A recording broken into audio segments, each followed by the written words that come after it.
नमस्कार साथियों, अखिलेश विकल चैनल में आपका स्वागत है।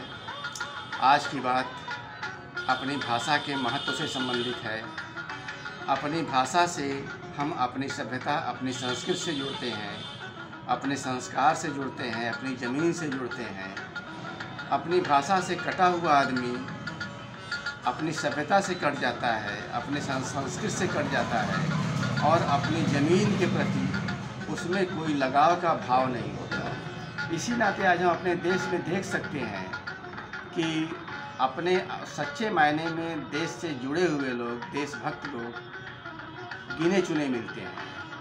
किसी को अपनी सैलरी की चिंता है, किसी को अपने धंधे की चिंता है, किसी को अपनी जाति की चिंता है, किसी को अपने क्षेत्र की चिंता है, मजहब की चिंता है, लेकिन देश की चिंता वाला इक्का दुक्का हो गया है।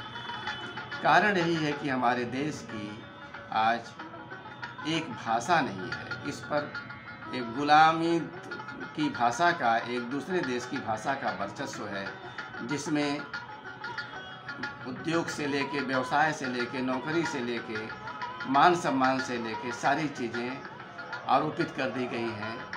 सारी चीज़ें, सारे सम्मान जिस पर आरोपित कर दिए गए हैं। खैर, आइए चंद पंक्तियां हैं, ज़रा आप भी गौर करें और मेरी पीड़ा के आप भी साक्षी बने,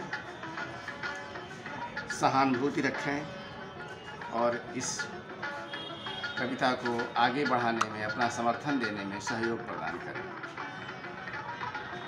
आज अधिकतर दरवाज़ों पर रुकते ही शुरू हो जाता मन को मारना।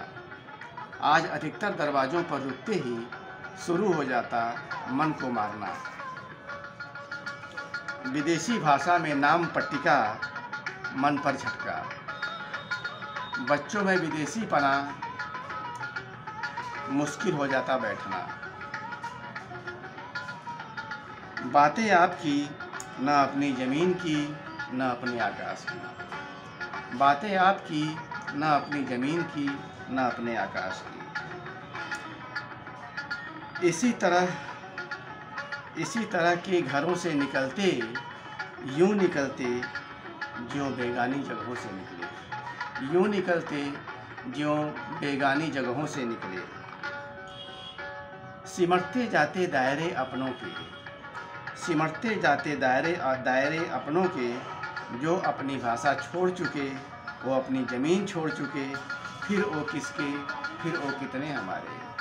जो अपनी भाषा छोड़ चुके, वो अपनी ज़मीन छोड़ चुके, फिर वो किसके, फिर वो कितने हमारे।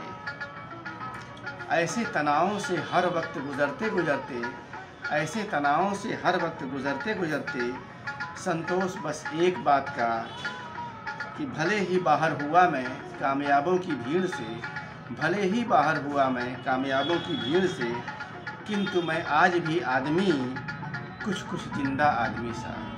किंतु मैं आज भी आदमी, कुछ कुछ जिंदा आदमी सा।